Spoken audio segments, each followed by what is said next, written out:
Hello and welcome to Flashback, the games you loved, the stories you forgot. This is episode 24, and this week we're in February 2000, our first revisit of the year. I'm RGT, and as always, I am joined by the guy who goes deep into the fort when thinking of aquanauts. I nearly screwed up on that one. Is the gaming clergy when talking to the OG was feeling very blue after purchasing a Wii U. It's UCP George. How you doing? I was quite pleased with them ones. Oh, that was great. Aquanauts was great. I've been there. It was all great. It's all true story as well. Oh, yeah. So I love it. I'm a little bit still crushed by you, but I'm willing to. Oh, I've been through your bins a lot. Yeah. Just remember us flashback. I was just laughing about a text I sent you within the last 24 hours. Some research I was doing. I was like, oh no. We're not going maybe. there, are we? No, probably best we don't. Not on this show, anyway. Good. But yeah, so we are in February 2000. If you're new to Flashback, thanks for joining us. This is a show where we look back at a random month of a random year and we go through what we would have hopefully been playing at that time. Some of the news stories of that era, normally, 3 or 4. And we end the show with a bit of Stingray and what we will hopefully be looking forward to playing. And as we're talking about that, why don't we jump right in then, George? And what are you thinking you would have been playing at this month from this massive list of games, actually? Well, I'll be honest with you, RGT, you sexy little human being. Wow, sexy, decent-sized human being. I think it was around this time where I did one of my classic moments, and it's weird that you pick these intersects. I did one of these classic moments where I woke up one day and wasn't satisfied with my N64, so I decided to bundle it all up into a green Asda crate, which is the way. Take it down to a local game shop, Emporium, and trade my soul and everything within it for a console and one game. That console and one game around this time, I think, roughly, was Sonic Adventure, a demo disc, and I think a brand new or not long been owned Dreamcast, which I brought home and was kind of blown away with. Now, Sonic Adventure would have been a game that I was playing around this time, but I can talk about that briefly. I mean, I didn't really know what to expect when I brought it home, but there wasn't really much else I recognised on the shelf of this middle of nowhere game shop. It was in Louth, Lincolnshire. If anyone wants to, there ain't a game shop there anymore, pal. And I think 6 months later, it was also gone. So it was this miraculous window of time where I got hoodwinked for a pretty large N64 collection, and in exchange got a Dreamcast, a demo disc, and much is the way, as you know, when you get a new console. I think I was quite pleased with it though. I got it home and it certainly looked a hell of a lot better than the Dreamcast. We had like audio as well, CD quality audio, really great. And obviously Sonic Adventure kicks in with a pretty rip snorting guitar soundtrack if anyone's ever played it. I quite liked Sonic Adventure, to be fair. It hadn't played a Sonic game for a hot minute, and the Dreamcast did reopen my eyes to the wider Sega collection at the time. But specifically, Sonic Adventure was, as you know, some really great curated, set-pieced individual 3D levels where you bounce around at a million miles an hour, and then some really strange sections where you walk around a human city that's very sparsely occupied, getting trains to places and just talking to random people around the place about chaos. Whatever it takes, I'd say. But some of my favourite music ever in a game is in the jungle section, just in the kind of free roam area. I just love it. When I first learned how to download songs, that was one of the first sort of things I sought out, was that sort of real nice sort of panpipe Mayan tune. Loved it. As for games on the list that you've provided, RGT, there's a handful of some great games. First one I'm going to pick that I can speak about quite confidently that I enjoyed and played for some serious length of time was Sega GT. It was flawed though, from what I remember. It was a bit kind of broken in terms of its handling. Um, Everything felt a bit weird within the game and kind of felt like you were driving around in a monster truck, even when you were in like a really fast sports coupe. I think because the fact that the game had like a myriad of tuning options as well, I think it was probably quite hard to dial that in a way that felt like you were getting things out of it. But it did feel a bit like a half-assed attempt at Gran Turismo, I have to admit. I played the wheels off of it because it was one of the only games that I had that was like that. Mm, But, we've often poured hours into games that probably aren't really worthy of our time. And I mm. think the first Sega GT iteration probably wasn't really worth our time. When it landed on, from memory, was it original Xbox or Xbox 360, I think Sega it was the GT? 2002 or something, was it? Yeah, it was like a rehash. That was actually really quite sexy. Mm, But this first iteration, I Roast Space Monk now is just sat straight up in bed. He's like, how dare you? But, over a cold beverage, man to man, I think even he would admit that Sega GT is a little lacking. mm.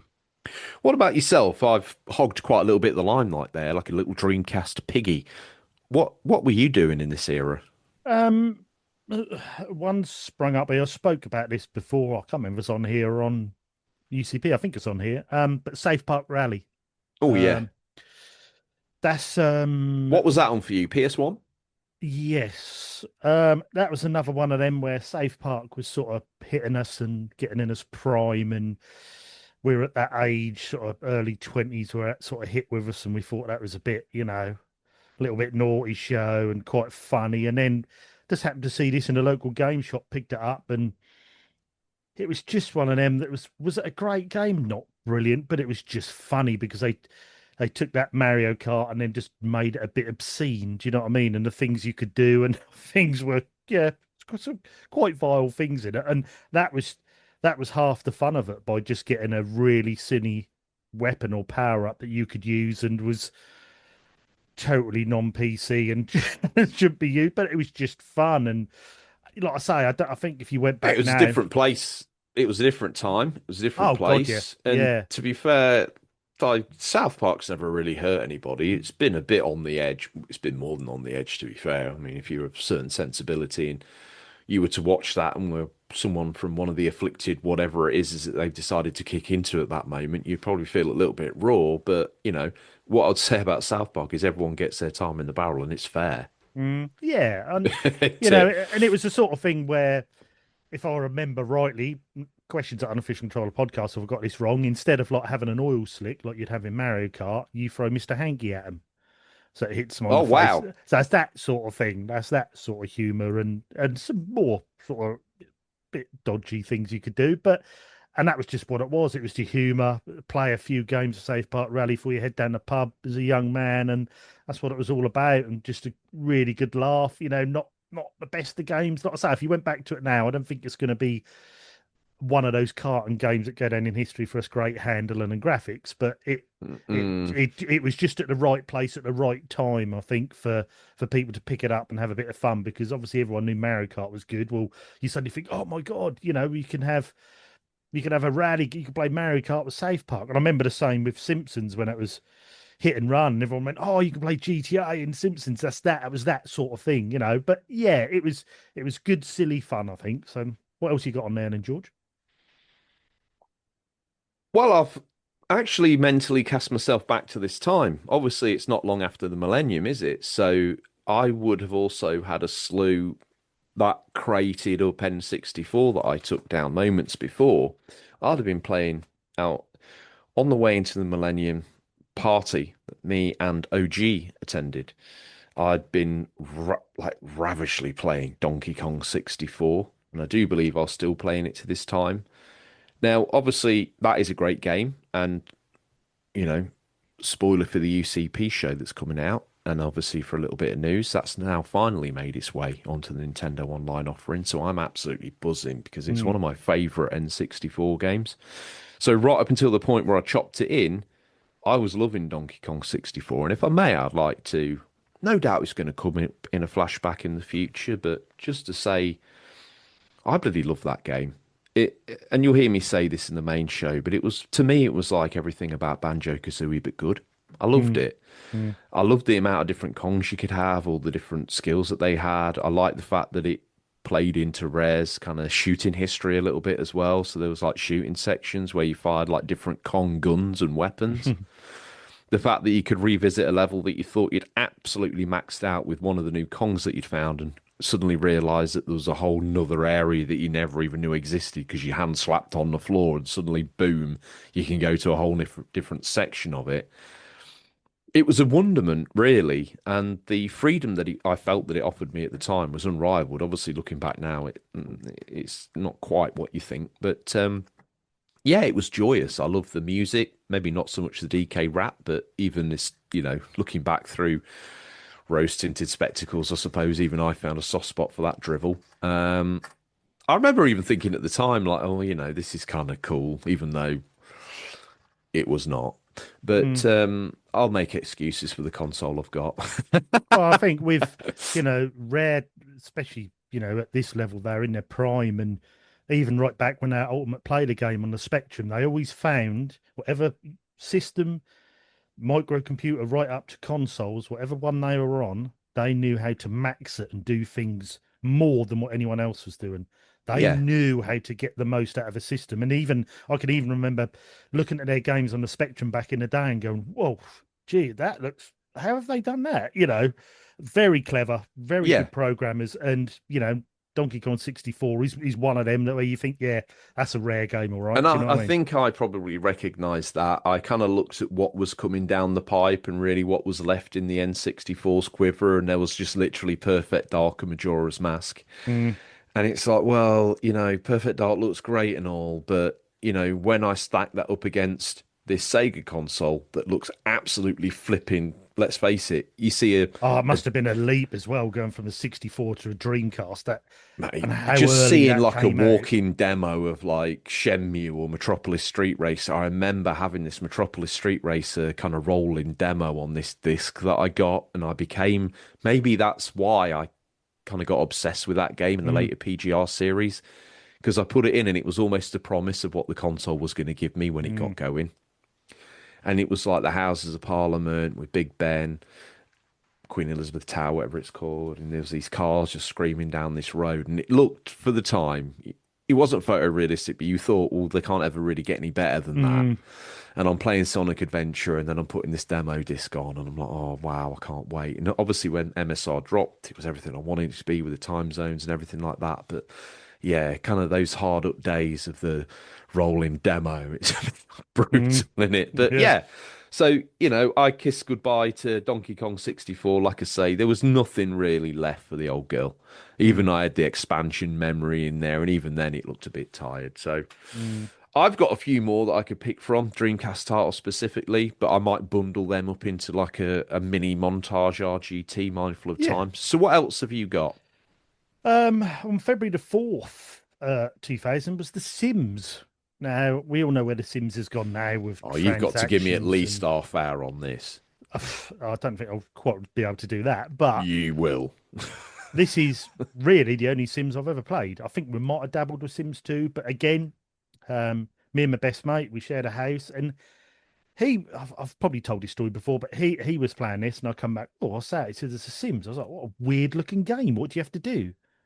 He's like, oh, well, you sort of, a sort of simulation. You run their life, and then I remember him getting a job and getting on a bus and things like that. So then started my own playthrough as well, and it was just again, I think it hits different when the IP or the genre is new. So when you get this, I've never played anything like this with that sort of isometric view where you can earn money, you can build a swimming pool, and we all know about the swimming pool trick, and we all know about the bricking up the doors and setting fire to the rooms that people used to do the quite evil things. But apart from that, aside, I always found it so interesting that I'd come back from work and he'd be playing in his lunch break, and I'd be like, "Ah, how are you getting on? Oh yeah, I just got a new job and I've now built this and got this in the bedroom and a new TV and all that sort of, and it was nice to have a system where you didn't need microtransactions and you didn't need, purchase shark cards or whatever it is now with GTA and stuff.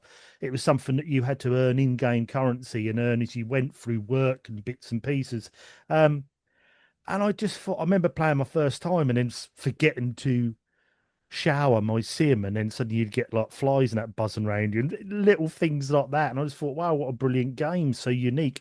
Yes, we all know where the Sims is now, and Sims 4's becoming a bit of a disaster zone at the moment, for which my daughter put thousands of hours in Sim 4, how long that's been out. And it just wasn't the same for me. I like this more basic, original version of the game. And I had hours and hours of fun with it. And it was another one of them games where if I was playing or my mate was playing, I was quite happy just sitting there watching it like a TV show, seeing them run their lives. It's almost like a Big Brother sort of thing, sitting from the outside watching them play. And oh, where you go now? Oh, I've got to get the bus and do this. That Brilliant. explains a lot to me. Yeah, it was very unique for the time. Like I said, I'd never played anything like it again. And I just think that whole new genre was something really fresh at the time, and yeah, really, really enjoyed it. What about you next then, George?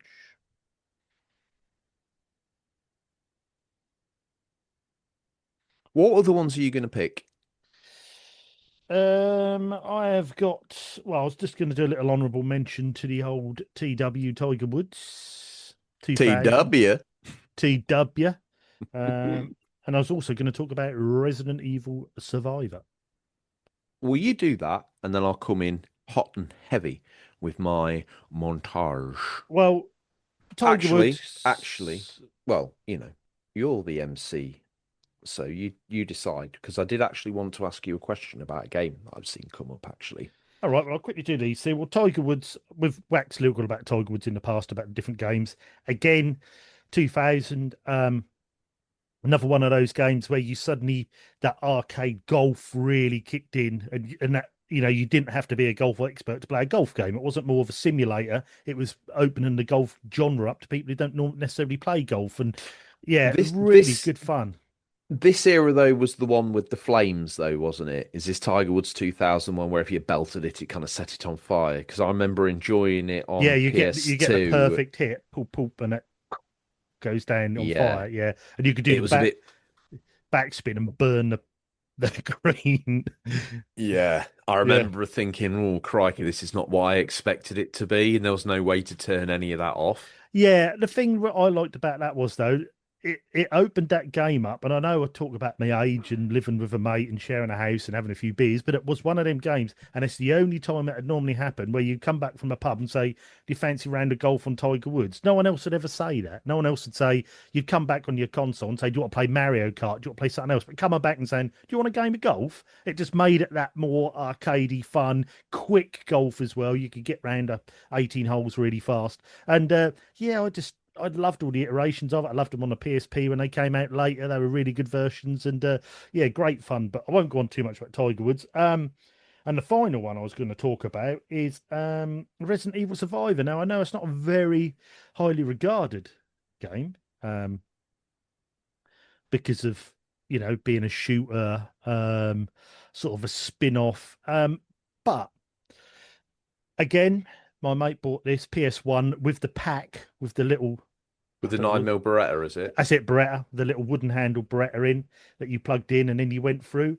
And we just thought at the time, I know, like I say, it's not thought of very well now. People think it's, but I just thought for the time, for it made sense, with House of Dead and bits and pieces, to take Resident Evil into a light gun shooter. Light gun shooters were quite commonplace on PlayStations and bits, and I just thought, why not have a go? And we picked it up, Hey, and we had mate, great fun with it. I'll be We had great honest, I fun. don't see it like a light gun game per se, because I think Survivor has inventory management as well. It's not just a rip roaring sort of blat blat blat blat blat from start to finish, is it not? It's not. No, not from what I mean. It's a lot of years since I've played it. So I think it's got more shades of something like Snatcher about it, where the light gun kind of gives you that sort of, from a developer point of view, it's probably a way to make you feel more engrossed. And it's also a way to, Resident Evil, as much as we love it, in the early days, it did have a bit of a barrier to entry with the controls, even then. Mm, You know, you couldn't hand it to a kid per se or someone and then them not, tank controls, even at the time, weren't natural. You just kind of got used to it because there was nothing else, and you had no other understanding of how you'd interact with a 3D game. You didn't. The idea of doing it any other way with only a D-pad didn't make sense. No. And I mean, So, this was the people forget this was the first ever first person Resident Evil. People think that was Resident Evil 7, but it wasn't. well, This was yes, true. this was the first, the first person one. I But can't remember though whether you controlled your forward momentum in the game or not. I didn't know whether it was. Could you even play it with the controller? see, I might be wrong with this, and I think this might have been on rails, but I had a funny feeling that you had a D-pad on the gun that you used, but I might be wrong with that. I might be wrong with that. Yeah. But what they did do was, we straight away thought, because the mate was, I've spoken about him before, he's a whiz at Resident Evil. He'd speed runner, he could do it, blah, blah, blah. He loved it. Now, suddenly thinking, hang on, we can actually shoot the zombies ourselves with a Mm, gun. I'm all over this. And they kept that Resident Evil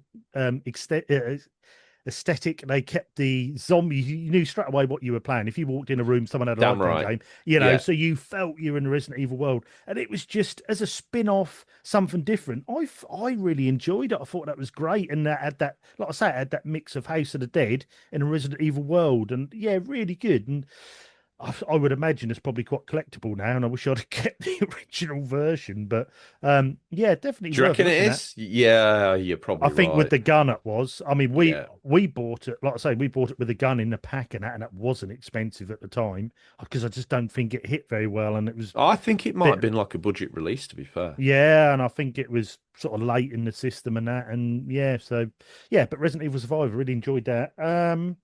Anything from you then? Do you want to do your Well, little I wanted to ask you about Carrier.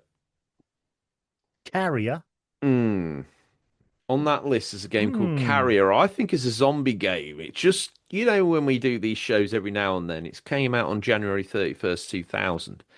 Every now and then when we do these games, I get these little moments of like, that reminds me of something, and I don't know why.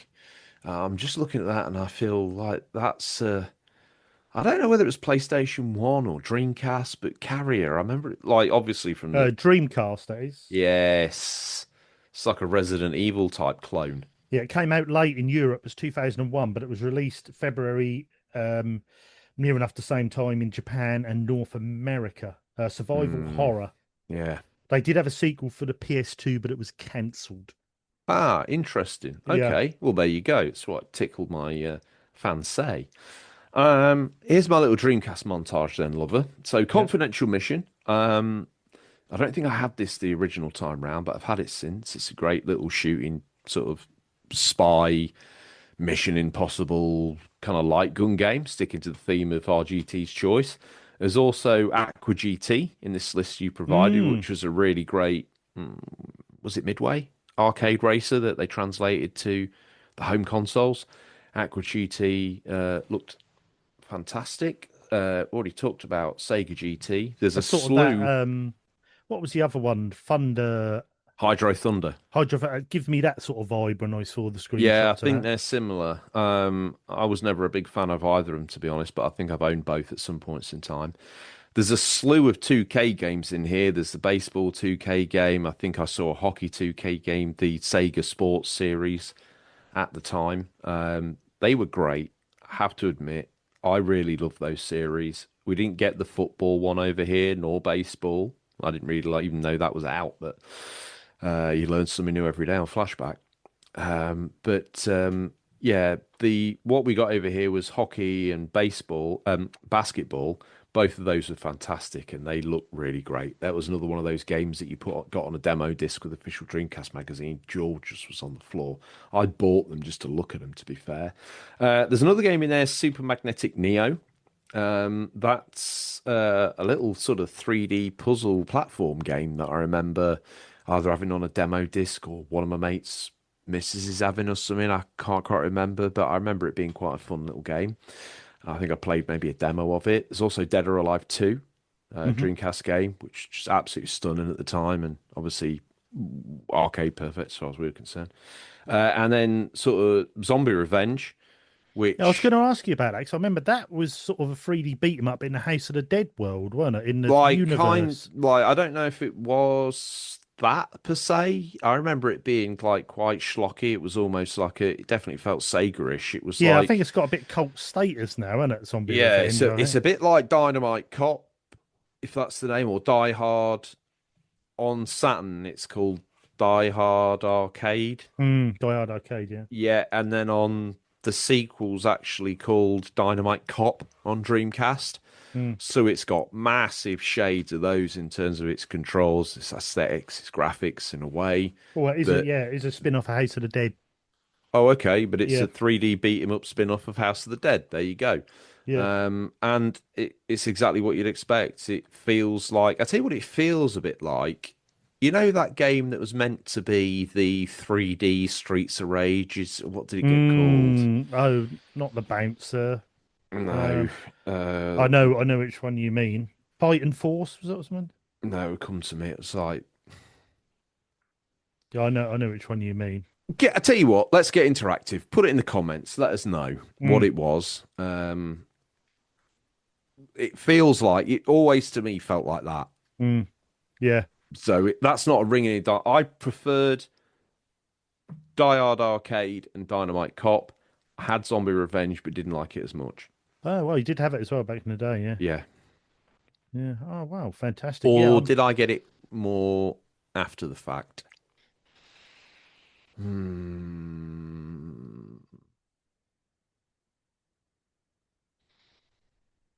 I can't remember. I think I did have it at the time, but I do mm, have it now, and I also have Dynamite Cop too. mm. Oh, awesome. I mean, there's you can see that was getting into stride then. There's a whole slew of Dreamcast on here, Dreamcast games and bits Yeah, and they were pieces. kind of like post-launch window games, just Mm, the kind of follow-ups to kind of keep you busy. mm. Uh, I came a little bit after. I think I got on board around about now. I remember it being like a cool, sharp day.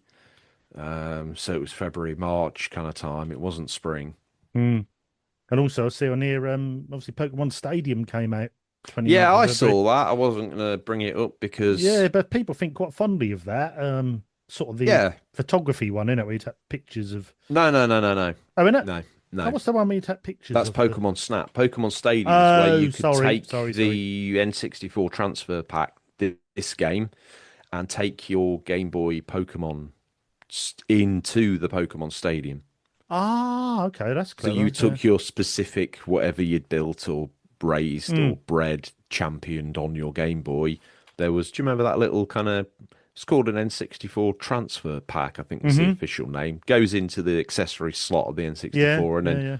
I think you could plug a Game Boy cartridge into that, and then from there you could take your save Ah. into Pokemon Stadium, and your friends could then do that also, and then your guys could fight with, you know, a lot more graphical fidelity, and it Mm, was in this stadium. It was.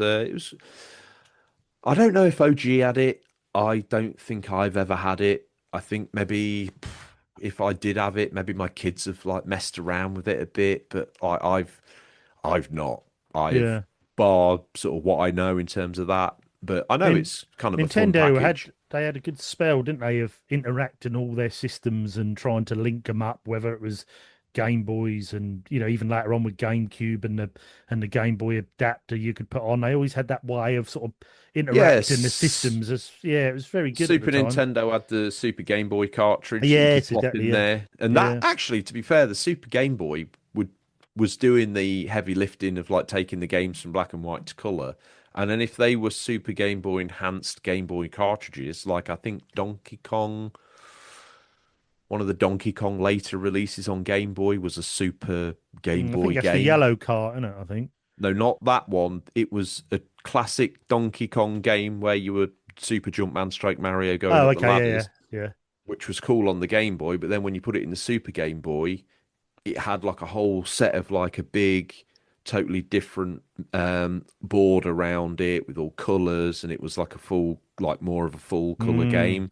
So it would take a normal Game Boy game and make it look okay. If you put a Super Game Boy game in the Super Game Boy, it was Super Game Boy. mm. Brilliant. That's well clever. I think there's But a bad influence episode about that.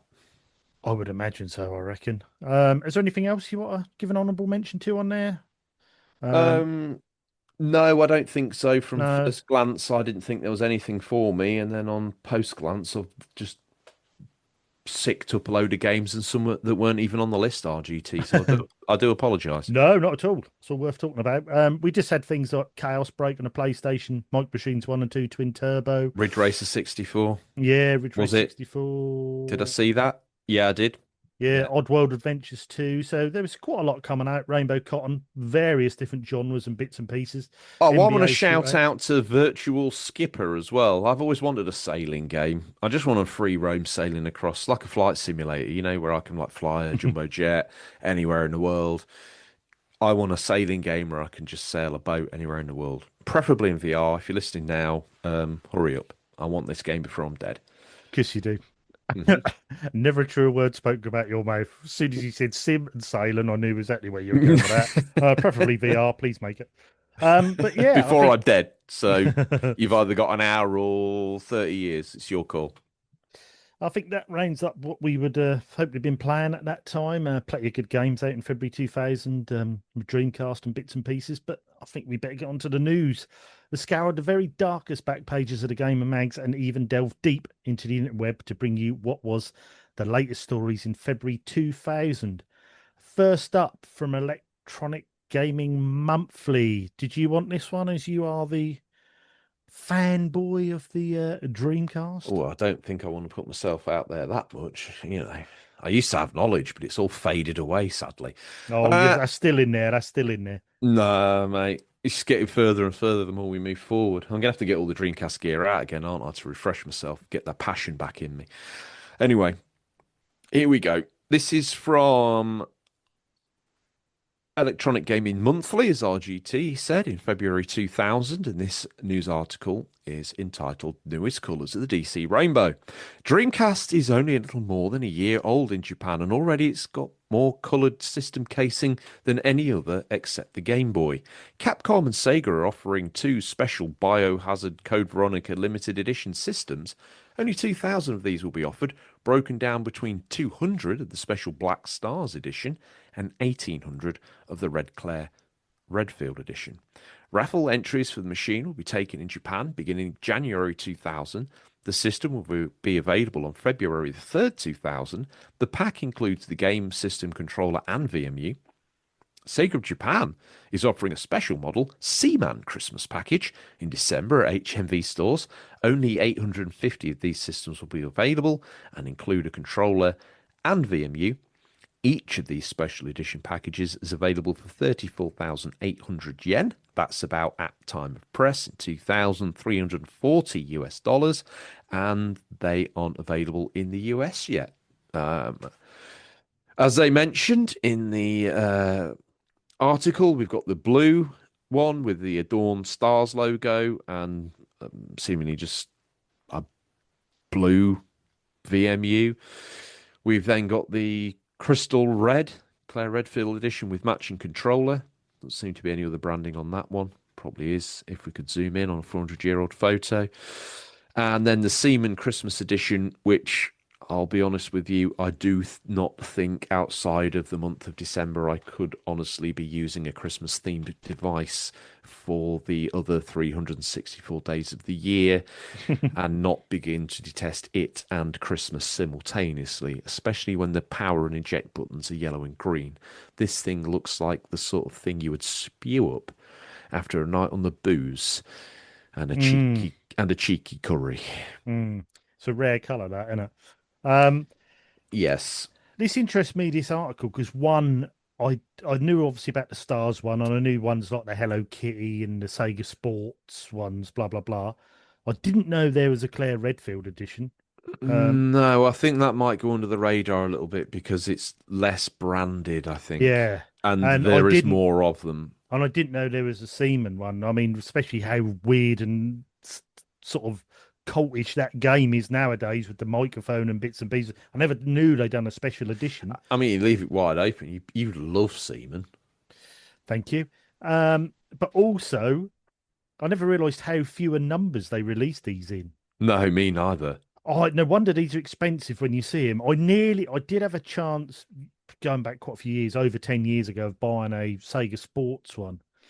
And it wasn't too bad, but I didn't in the end because I just thought it's just that's a lot of money for a shelf piece. I didn't really want to buy it.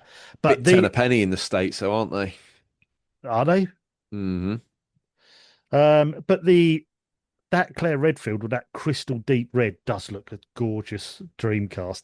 That is nice. I like that. And I did, this sort of thing's coming back a bit now with aftermarket skins and stuff for controllers and consoles. But especially with PS5 and their plates and stuff, this almost having a different console, a special edition console, is all sort of coming back in the wings a bit now, and Well, I remember when I was, I don't know, and now this is where you might tell me this is where things have changed, but I think when I was like rapidly collecting for the Dreamcast around 2012, it was a system that most people had just disregarded. And I wanted, obviously, I had all my Sega consoles plugged into the TV at that time, mm, and the outlier was a Dreamcast in its grey, white, call it what you like. So I was like, I want a black one. Even if I reshell the bad boy, I don't really care. But I wanted it official. But the only official one I could half get my hands on was the Sega Sports one. And mm, I didn't want it to say Sega Sports, but I also didn't want to bring a console over, rip all its guts out, and then go at the top of it with a magic eraser to wipe off the Sega Sports logo. yeah, So I yeah. stuck with my grey one. Yeah, I think probably now if you go on AliExpress, you could buy all different color shells for your Oh, Dreamcast nowadays. absolutely, but they're not But official, so I wouldn't touch it with a barge pole. And as they're not Seb official. reminds me, you work for the Unofficial Controller podcast, and I'm like, yeah, but I only like official stuff. And he's like, that makes no sense to me. And I'm like, yeah, I Yeah, know, I know. yeah, that's true. Have Um, you ever reskinned a console yourself? Because I've no, done a PSP, I've reshelled it. I remember you. I remember when we were talking about you doing your PSP, and oof, that's a job. That is a PSP is not a place to start. There's a Well, lot that's where I crammed in there. started. Yeah, that's fair play. Everything else now will be an absolute. Well, to be Well, honest, I looked at it the other day, and it's sort of burgeoning belly. Looks like a little, looks like a man at Christmas who ought to let his belt off a notch. I'll tell you that now. I reckon that looks like. I bet it looks like old Ace Rimmer's his little what was it, holographic pod when that was all hit and all the bits are coming out and wires hanging out the side, all can't quite fit in. Oh, it doesn't quite that grotesque, but yeah, it's definitely stretching its pants out a bit, mate. I tell you that now. If he sits down too Probably harsh, left a he'll screwdriver in there. probably left half of the rest of the. You know me, mate. Well, to be fair, I did end up with a box of screws, and I was like, where the hell do these go? Really? Yeah. So there was more to go in the bad boy. But I looked at pictures, I took pictures, I put everything back in that I found. I mean, Fair the play only for having a confusing go. thing was I had probably two or three consoles guts out, so that's maybe where the overburden came from. But Hmm. see, so what other coloured consoles have you got? Have you got any sexy special edition coloured consoles, or are you just Not a so straight much. up dude? Most of my consoles are just the standard editions. I think, I've collected, as you know, later on. I've got like the Last of Us Part 2 PS4 Pro. I've got the Uncharted 4 PS4, things like that I've collected. But coloured ones from back in the What era, you always your pro was always The Last of Us 2 no. last oh, I've you got picked that as I've bought it separately as a was an showpiece. investment piece. Mm. Is Um, that the one with the fern detail all over it? yeah, yeah. And the You don't controller. need that. Oh, do you want me to send it to you, George? Oh, maybe my son would like it, Oh, and I'll okay. look after it for him. In your display case, I'm so it playing. keeps dust free. I'm playing it. No, yeah, that ain't happening. But I've I've got collected. the. I've got the. I've got the. I thought I was bad. I've got the dual matching. I've got the sealed matching DualShock 4 to go with that. I haven't got mine sealed. I've got a mint one, and I've got the PS5 Last of You Us want this, don't you? controller as well. So I've You got the want this, two don't Last of you? Us You controllers. want this, No, don't you? You know this. You know now where there is one. don't look good where there's a boxed one in a cabinet. You want it on display to see.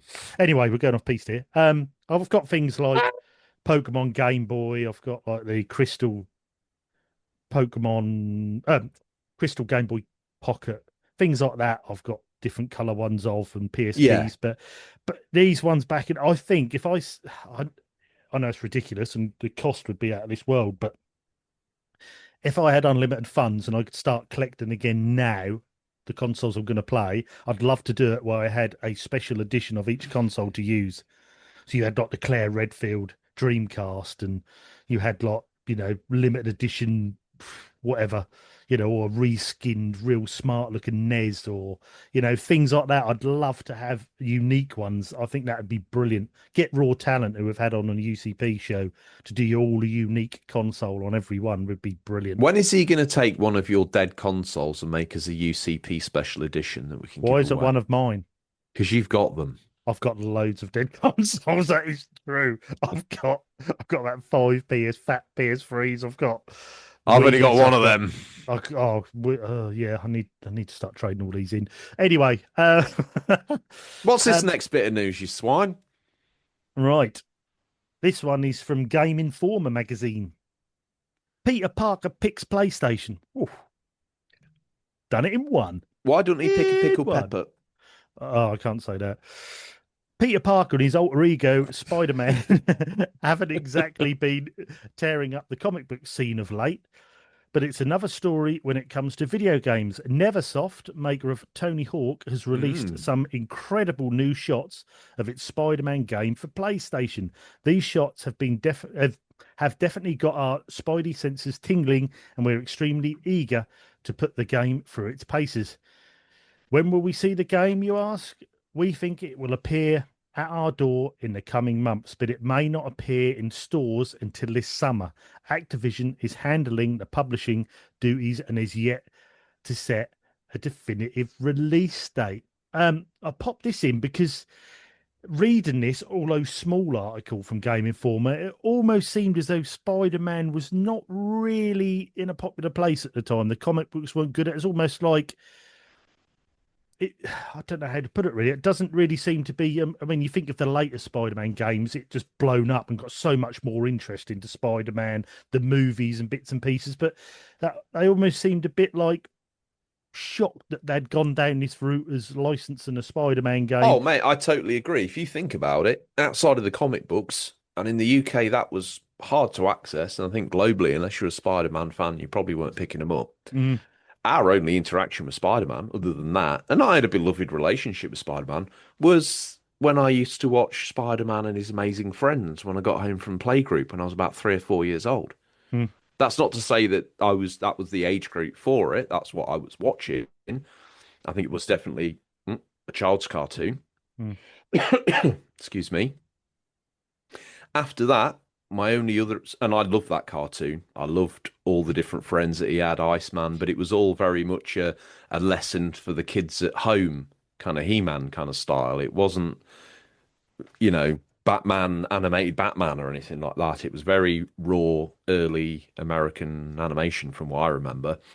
And then later on in the sort of mid to late 80s, there used to be on BBC Two a rerun of some made for TV movies or movies that were made that were Adventures of Spider-Man. They were like an hour, hour and a half. Like I haven't really thought about them outside of why I'm talking to you now to try and give you my lowdown on the Spider-Man history. But, mm, as a UK nerd, for want of a better word, we knew the big heroes like Superman. Obviously, we'd had that run down our throat. Batman, we knew. Spider-Man was on the periphery. He didn't have like a big movie that anyone could pin anything to. So then picking Spider-Man in this moment and leaving in because when you play this game, super leans into like the comic history of Spider-Man and mm. the full depths of the relationship with the characters in there and the way that they're presented is like in a real comic book style. I popped this on not that long ago, to be fair, on the PlayStation 1 version on the PS2 for all transparency. It looks pretty good. Mm. Obviously, it looks great on the Dreamcast, which this later came to, and its sequel, I think, was one of the last games ever ported to Dreamcast. I think the sequel's also on the PlayStation 1. Obviously, there's a lot of fog. Um, a Needed to lot. be really, didn't there? They Needed to did be. see kind of allegedly spinning around the outside tops of the buildings, and there's some sort of, I think there's some like toxic fog around the Yes, it. Yeah. floor. Um, So that's a little bit frustrating. But, other than that, you're swinging around and it feels great. Like you can swing, you can web zip, you get down on the ground and you can do the moves. And too right, it's I do believe not just the maker of Tony Hawk, but also uses the Tony Hawk engine I from think it memory. does. Yeah, I was going to bring that Um, up. Yeah, that uses yeah, Neversoft's Tony Hawk engine, uh, and even weird at the time to think Neversoft, who you just think of that eyeball with the dagger going through it on Tony Hawk's, then suddenly doing Spider Man. You think, whoa, that's a bit off piece. Where you doing Spider Man? But they done a great job of it. yeah. I think in one of the Tony Hawks, you could unlock Spider-Man as well. Yes, you could. Yeah, you could. I think So I they've had don't that know in a what few of the came games. first, whether it was chicken and egg or what, but yeah, this ended up as a Spider-Man game, and I do think it kind of came out that kind of mashup of ideas where how this game came about, to be honest. Well, I also wonder if because of not the great popularity or people really buying into Spider-Man at the time, maybe the license was a bit cheaper than what it would have been at its peak. So it was probably 1,000%. Yeah, it yeah. probably, I don't know whether it sat with Sony at the time, like 100%, like the franchise was there. Obviously, they're saying here that the games come into it, which is great, but later on, their association with the game got even deeper. I don't know whether Sony had picked up the license at this point or not. Mm. But obviously we know where Spider-Man went with later games was, Spider-Man and Spider-Man 2 on PS5 and PS4, great games. Well, Miles rewind Morales further and than that. Obviously, we've got an even deeper relationship because on the PS2, we got the Tobey Maguire movie tie-ins when I mm, would say Spider-Man was planted himself firmly in the mm, homes of that colourful cast of characters that you knew were a superhero. yeah, yeah, definitely. And then they done on PS3, didn't they? Like the Web of something or other. There was a few quite collectible ones on there now, aren't they? Yeah, Which and yeah, there is on the PS3, and I think maybe on the Xbox I because think Wii's got a couple of them as there's well. no other access to a Spider-Man game. I think that's third Spider-Man. No, the second. What's the other lad called that did a few of them? Oh, Andrew Garfield. Andrew Garfield, the last Andrew Garfield one. I think it came on Vita, came on PS3, came on Yes, Xbox. yes, yes, yes, On yes. some of these consoles, bizarrely, Vita, it's stupidly expensive. I bought it and it's barely playable. Yeah, I was always intrigued by that. I remember when you said you had it, and I was thought, oh, I might just give it a go. Looked it up and thought, whoa, that's a little bit on the steep side. So I never did purchase it after that. But I was playing a lot of Vita at the time, and I just wanted I was playing Spider-Man. I thought it'd be really nice to be able to have a version of this on the go. There's a Spider-Man game here. It's got a little bit of Sony lineage because their franchise, it's on their console. This could be great. Do you know, first of all, when I first started playing it, when you're in the building, walking through, I was like, oh my God, what have people been complaining about? This is actually acceptable. Looks half decent.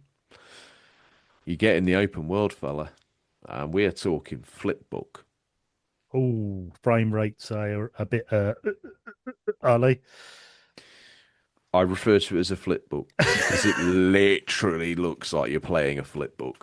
Oh, well, I just looked it up. This CEX has it as £55 if you wanted to buy that on Oh, it's the gone down. Wow. yeah. Okay. So I think Its most people who garbageness bought has it, caught up with it, hasn't it? yeah, yeah, the flickbook style of animation is killing it a bit. But It's such a shame though, because when it first loaded up, I was like, "Oh wow, this is going to fulfill on the Destiny."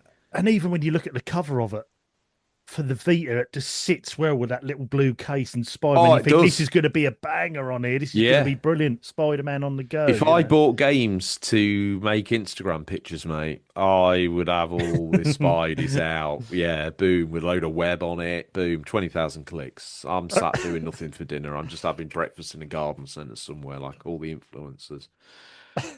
Instead, no, I'll probably clean out a coal house or doing something else. Equally as gross. Yeah, but yeah, so interesting there.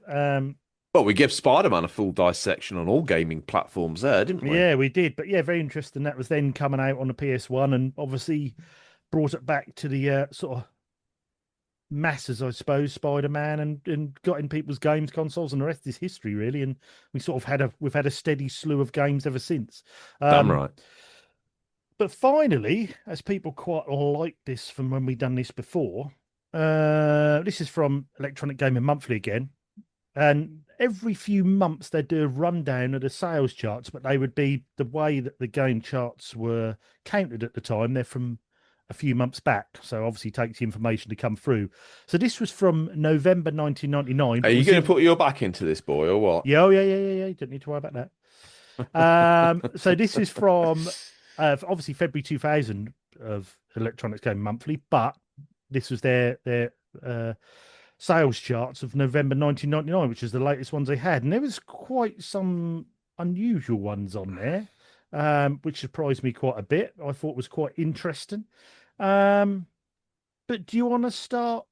Bring us in at 20 there, George. Oh, yeah, because WrestleMania 2000. What now? Okay. All right, here we go. Welcome to Flashback, and here we are with the top 20 best-selling games of November 1999. In at 20, Crash Bandicoot Warped. New entry for PlayStation. In at 19, Driver, down from 6. Or GT Interactive. Screeching round the corner, Gran Turismo 18th, losing some places. Last week's number 12.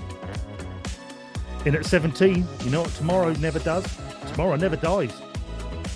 New entry.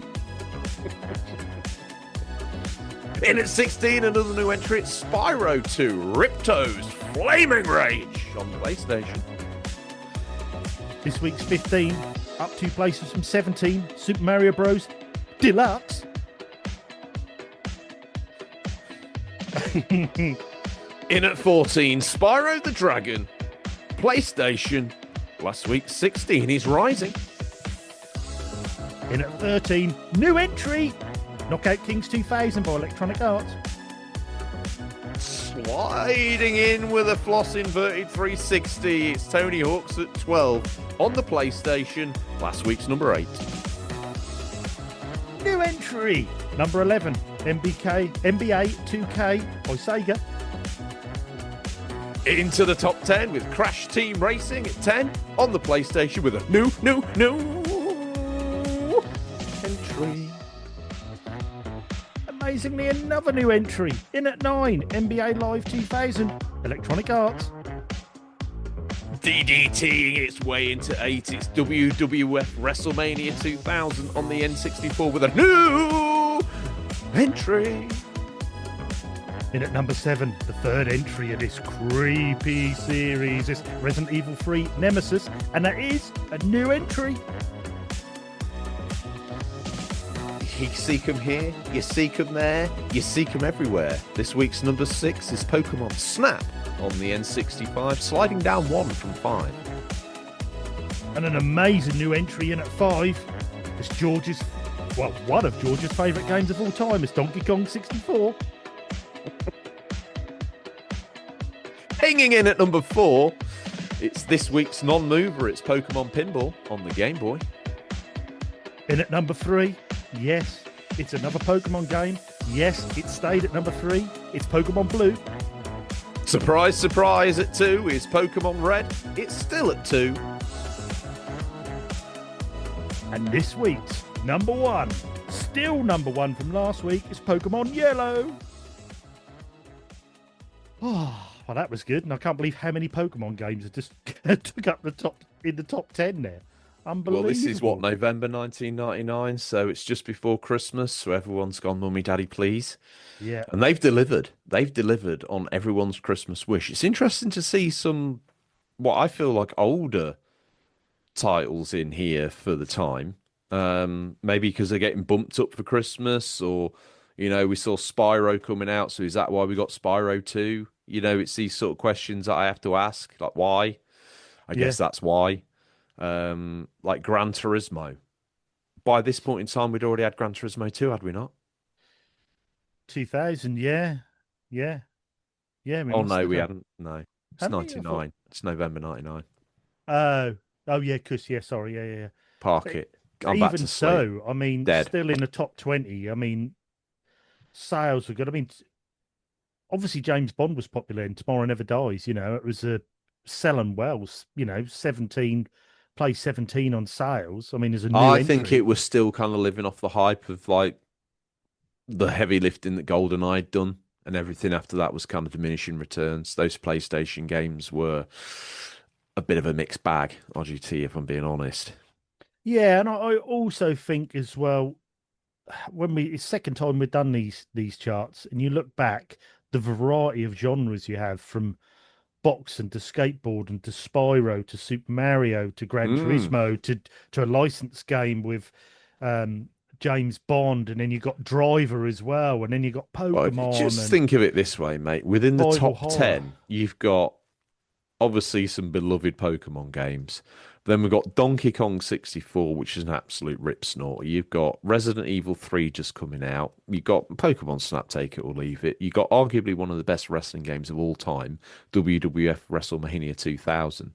And you've also got the just launched Crash Team Racing on the Mm, PlayStation as well, which is hallmarked as a banger, and even got a remaster within the last, what, 4 years? mm, So yeah, I mean, some of these games didn't just come out then; they kind of came out and stayed around, and then kind of never went away. You know, mm, within the next 10 games, you've got Tony Hawk's Pro Skater, which absolutely started one of the most dominating franchises in gaming. mm, You've got Spyro, who became an absolute beast of game sales for the longest time. You've got mm, Gran Turismo, start of an absolute legacy. You've even got like Driver in there. You mm. could argue it's the start of a franchise legacy as well. There's a lot of like you could rip through that and just kind of discount some of these were modernized, but little did people know at the time. You know, obviously PlayStation were putting out Spyro 2 and they're probably going, is this going to live or die? Actually, do you know what ends up spawning a million of the games and then a remaster set? So, Well, I remember I was talking to someone recently, especially with Driver. It's always interested me being as popular as it was, and I'll show them the YouTube clip of the tutorial where you have to do the car part. oh, you How bastard. harsh! And I was showing them, and they were like, "Oh, I bet people, I bet that bombed that game, bet no one bought it." And I was like, "No, because then you just kept playing it till you done it, till you got in the game. You just kept nowadays because of the service we have with games, and you could just try it for 10 minutes, that delete it off your system and go and play something else. Do you know what I mean? Then you didn't. You just spent 40, 50 quid on this game. So you played it until you got it. And I remember playing for hours trying to do that tutorial, and we eventually got there. But that I don't know if that sort of game with a tutorial like that would stick nowadays, but it did then, and then right above it, you've got sort of like you say, a start of a legacy with Gran Turismo with the more of the sim racing, which still to this day looks amazing on the system it's on. Um, but yeah, such a slew of different games. I mean, Pokemon was killing it, Nintendo were killing it at the time. Um, but like I say, Resident Evil's a new entry coming in, or Resident Evil 3 Nemesis coming in at 7. But then you had your bit of your sports with your WrestleManias, your NBA lives, Tony Hawk's, like you say, another legacy game to start it all off. But yeah, I very interesting what was popular at the time, what was selling, and what was doing well. And I mean, for the top five, they've even give their ratings on there, which is, I mean, Donkey Kong 64 sort of averages out at 8.5. Pokemon Pinball's an 8. Pokemon Blue is sort of 8.5. Pokemon Red, 8.5. Pokemon Yellow, it's actually is not as well rated as the others. You're looking sort of averaging about a 7 there. But what they're for obviously, yellow? mm, Yellow came after and didn't really add much more other than that Pikachu followed you around. But the reason why it's an absolute sales success is because in the cartoon that everyone loves, you have a little Pikachu following you around all the yeah, time, right? Don't you, on your adventures? So it's an absolute slam dunk home run yeah. from them. But obviously the reviewers probably saw it for what it was. And also, you had so many Game Boy systems out there at the time, didn't you? So as soon as these games were released, Yeah. a lot of And the and a don't lot of the forget users are again, buying it. adults review video games, not Yeah, kids. exactly. Yeah, yeah, yeah, exactly. So yeah, I hope you liked that. It was quite popular when we done them before, so we thought we'd add another one in this time. And yeah, very interesting to see what was selling, what was popular, and what weren't. But it's now time, what we affectionately call Stingray's Boot. What's nestled between some counterfeit nabbies and a dodgy copy for Battle for Endor is some of the new releases for March 2000. Spring stop. Wow. Wow. As OG once said to me, you can write this shit, George, but you sure can't say it. Do you remember I used to trip up every time on that on the original show? Oh, yes, you did. Yeah. Still can't even say it. I remember what it is now. And your pump bow fonks. Mate, How are you clown anyway? nose, makeup, I'm great. How is Ray? How are you seeing him this week? Give me some inspiration. Because right now I Honestly, can't even see him. well, at the moment, Ray stepped out, not of a salon, but of a bluebird. Oh. Um, and he's three different colours. He's a bit of yellow, he's a bit of red, he's a bit of blue. And apart from a small pair of Speedos, he's painted his whole body in this colour. And so you know that he's talking about Pokemon. Out of the back door comes little Wayne, who has been painted as Pikachu, and he is following Ray around, just like in Pokemon Yellow. How Hmm. about you, George? It's funny you say that because the door's just opened. And on the driver's side, Wycliffe John has just got out.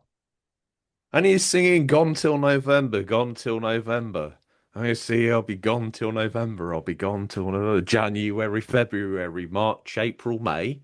What are you on about? But you can't even pay. What are you on about? You don't keep a steady job. Where are you going? Whatever. Okay, let's look at the passenger side. Oh my God, things you didn't think you'd ever see. Okay. Wayne's got out. It's exactly his normal height, but he's shaggy. Mr. Lubba Lubba. Ooh, Mr. Lubba Lubba. Ooh, and it's kind of weird. It's like seeing a Hobbit version of a pop star celebrity you know really well, but it's just packed into this tiny little package. I've never met Shaggy in real life, to be fair. He might be small, it might be trickery of the cameras, but how you doing, Lil Wayne? Shaggy. Lover, lover. Okay, let's have a look in the boot. RGT, save me from myself, because I don't know. What you on about, Ray? Fine. Yeah, you got to have these back by November, RGT, okay. I was a bit worried. Oh, well, pinched myself in 'cause I thought I was in a bit of a fever dream then. I didn't know quite what was going on. Um, Wycliffe John and Shaggy had just come in my ears. Um, um, but yes, I think I am going to pick. I think I am going to go with Need for Speed Porsche Unleashed. Mm. Um, just because that was then starting to catch my eye, Need for Speed, and then doing a sort of a Porsche licensed one. I think, yeah, that's a bit of me, the racing game there. Is it really? It certainly is. What about you? Okay. Um, You can have two choices because I'm going to pick. what's your second one then? Um, I think I'm going to go with because this is exactly the sort. I mean, we'll do a bit of a honourable mentions at the end, Yeah, but we have to. There's this plenty is in a here. really silly one. But this is probably what would have caught my eye at the time, and that is Swing Away Golf, which I think was called different over Oh. here. Wasn't it called Golf Paradise over here or something? I think, but um, I bought this era. I bought a slew of tennis games and golf games. Just there was so many of them. These Oh, cheaper mate, versions. I've had a moment. I've seen a couple of games on here I completely forgot about. Oh my God, I later in life. Ooh, we'll come back to those. Okay, so my choice is Oh, sorry. the I was just going to quickly say. I know Swing Away Golf sounds a bit random, but I think it was a lot of a side project from EA. I think it was someone called T&E Soft, which was a side sort of thing of EA's. I think it's actually not a too bad golf game because it's had a bit of backing. But yes, so sorry, carry on. okay. I'm going to choose, and I did get this at launch. I remember reading official Dreamcast magazine, getting hyped up for it. Resident Evil Code Veronica. Mm. That game looked absolutely sumptuous, and it made you feel like, oh no, I wasn't wrong to get this. I wasn't wrong to get this. Now, I This was a suppose in good. your head as well, you're thinking of the PS1 original PlayStation graphics, and you load Code Veronica up on a Dreamcast and think, oh, hang on, You this is a just step up here. you were just kind of waiting for a little bit of something to kind of prove the source, and then this came along, and this proved the Mm. source. That's a big game to have on a Dreamcast because that was sort of known as that arcadey machine. But you're It suddenly looked getting this big survival horror banger on there. You think, Yeah, well, we oh, spoke off air. I always kind of tried. I was viewing it as a little bit of a kind of PC machine as well, in a way. But it had that vibe with the old Windows XE, whatever it was written on it, and it had that. I feel like I'm having deja vu. I'll be honest with you. It's totally surreal. Yeah. That'd be even weird if I said we hadn't spoke about this. That was proper deja vu. Oh God. Oh, that took me out, took me away. All right, okay. Resident Evil Code Veronica. That's absolutely great. It's just absolutely perfect. Oh, Did it the make you feel script like you had a little PC, George? makes me feel like the show is heavily scripted, Yeah. and I just forgot to read the last paragraph.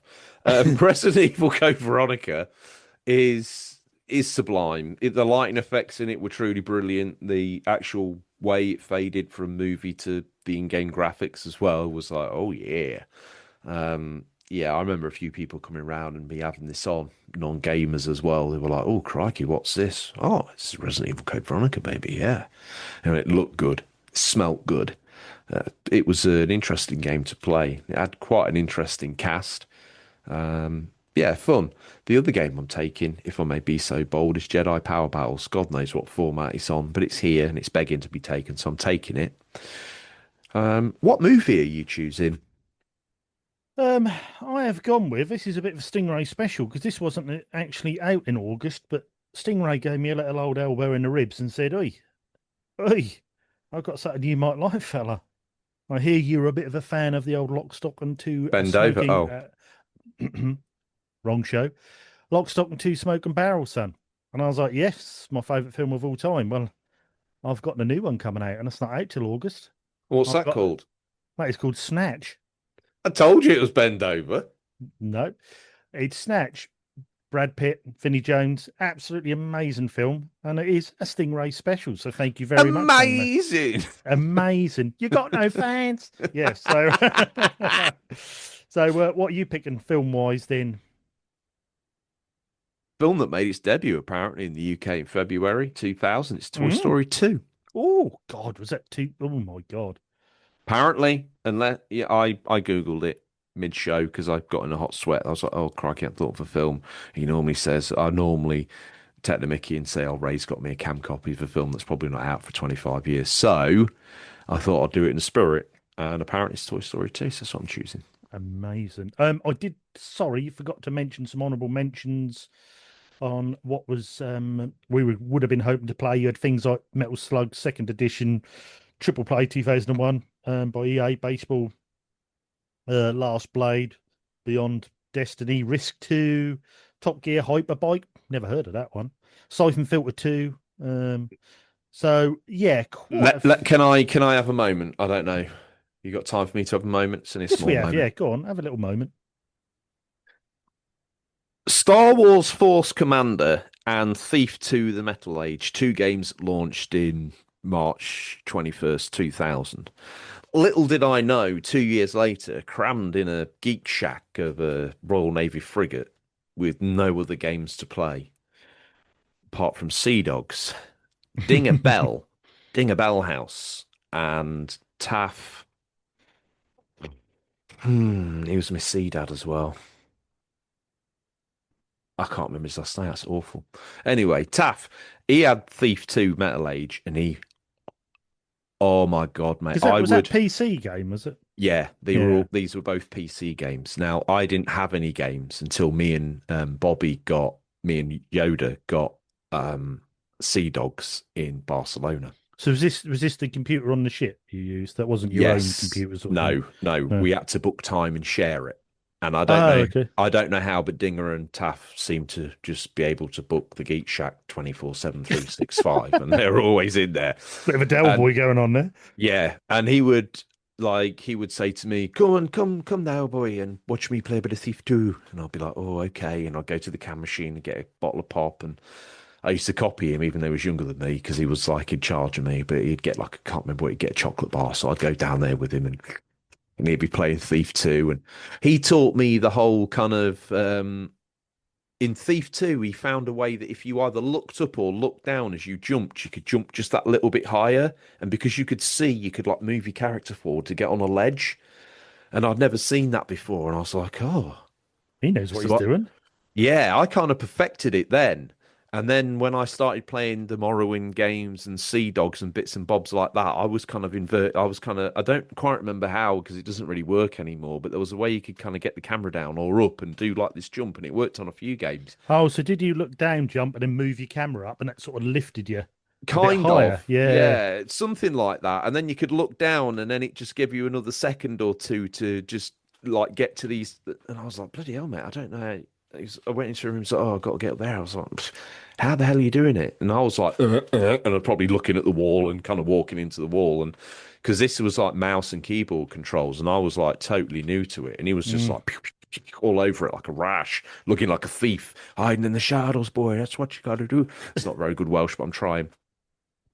Anyway, so I had lots of fun doing that, hiding in the shadows, watching him play. I didn't get to play that much. Obviously, sometimes when he got frustrated with it because it was pretty brutal. And then the other one was Star Wars Force Commander, which was Dinger Bellhouse's game. Dinger was from like Wakefield or somewhere. Years later, I bumped into him like a Tesco car park, and I think he's like an aircon engineer now or something. Top bloke though, funny as all hell. He actually taught me if you're ever falling asleep and you want to stay awake, obviously in the situation we were in, you couldn't just go to bed if you wanted to. But if you wet your fingers and then wipe them across the back of your eyelids and leave them wet, let get a little bit of air blow on them, wakes you right up. Absolutely banging. Saved my Never heard of life that before. so many times. If you're in the car and you're tired, I advocate that you pull over and you have a little snooze. But if that is not available to you, get that window down and get your eyelids wetted. Ignore me, pull over, have a rest, swap with your partner, do the driving, get a hotel, do the sensible thing, get a coffee, have a walk around the garage. Don't do anything that I suggest ever. Because Dinger's solution was also to chain smoke cigarettes. So, Yeah, I we mean, don't condone that. I mean, no, we don't. It's flashy me. Anyway, he had Star Wars Force Commander, and that was like a really, if I remember, if it's this game, it actually, I was like well into it. So I was like constantly, if Dinger was in there, I was like, oh, what's going on? Because the first level, he let me play it a few times, he lent it to me. The tutorial is basically you commanding the forces that are looking for the droids on Tatooine. So you send down, you request from the Star Destroyer a search team to come down, and you first stumble across the retaining bolt for the droid. He says, "Hey, look, sir, droids. You actually are the people that find that bit that's fell off C-3PO. You find Ah, the escape pod, and then you get to the sandcrawler and you kill the Jawas. Yeah, mate. so is that like first person or is it? No, it's an RTS, real time Oh, sorry. strategy. Sorry. Yeah, Yeah, missed that bit. it's and Ah, it was. I was like, oh wow, this was like hidden story that you never saw on screen, but it was the tutorial of how you moved your troops around and requested people to come down.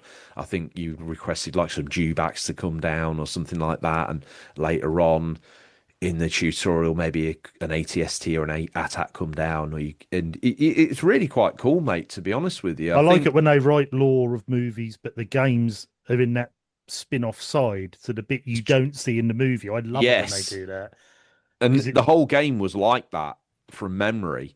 And like I say, I didn't have it. I got to, yeah, go on then. It was almost like you get out my face and go play that Star Wars Commander for 10 minutes sort of chop.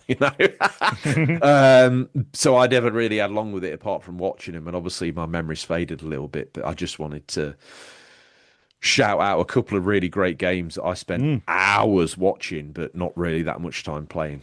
no, brilliant. That's what flashback's all about, isn't it? It's not only the games, it's the memories you have of where you were playing them and why you were The playing them. So stories we forgot. exactly. Yeah, brilliant. So yeah, there was quite a few there that we were. We're hoping to have been playing at the time.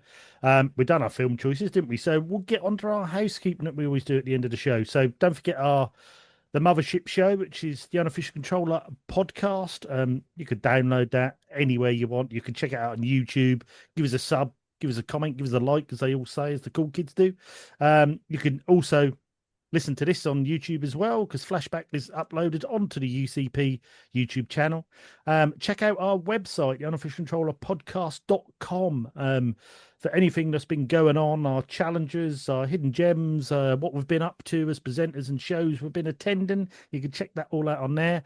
If there's anything you'd like to chat to us about, ask us a question, give us a comment about the show, you can contact us at questions@unofficialcontrollerpodcast.com. Let us know. You can also contact us through your podcast provider. That'll say contact the show. You can do a little thing on there. Don't forget to leave your name. We'll give you a little shout out if you want to do that. If you could give the show a review, we'd appreciate it. I've been seeing a few reviews cropping up and very much appreciated. That all helps with the algorithm and getting the show seen as it's still relatively new. Have we had enough reviews? No. Well, you know what you got to do, people. Never enough reviews. We don't ask for anything for Flashback, like nothing. You sound like you're going to cry. I feel like I'm going to. You look like you're going to. And so before you Let's not make a thing of this. No. Let's just move on. But please, can you review? Yes. Also, we've got our Discord channel, Unofficial Controller Podcast Discord. If you want to jump on there, you can check out our Unofficial Controller Podcast Instagram. Go to Linktree and you'll see the joining on our Discord there. You can check out me. I am Retro Gamer Thomas on Instagram, and you can see my Linktree and you can join from there. We're also, like I say, we're on Instagram. We're also on X/ as we all know it was Twitter. And I think I've covered. That's very boomerish of you to say that. Boomerish. I think I've covered everything. Yeah. Like I say, if there's anything you want to know or anything about the show or how to join the Discord or anything you've missed, questions@unofficialcontrollerpodcast.com. Contact us and we can set you in the right direction from there. I think that leaves us. I think we're back there, aren't we, George? I think February 2000 has been well covered. I've had a reawakening of my February 2000, thanks to you. I've had an absolutely great time. I hope everyone has who's listening. They've indulged me, so thank you for that. I know it's a chore, but thank you for it. Thank you to RGT for an absolutely sublime selection of games and what can only be described as a cutting edge of news articles in February 2000. Some great things covered there. I liked it. It was good. Just an apologies. The show is a couple of days late this week. Had a few things to deal with this week, so it is a bit late. But we've always said we don't, unless there's a real emergency, we don't want to leave you without a flashback show. So we've released it a bit late, but that's out there. So yeah, you burnt your garlic bread. It is an emergency in my house. You got to get your priorities straight. Yeah. But yes, no, thanks, George, for joining me as always. My pleasure. Thanks to everyone who's listening. Thanks for downloading. Like I say, come and check us out on Discord or Instagram, whatever you want to do. Join in with us. Come join in with the family. And it just leaves me to say, Flashback, the games you loved, the stories you forgot. I'll see you guys next week, and I'll see you later, George. See you guys.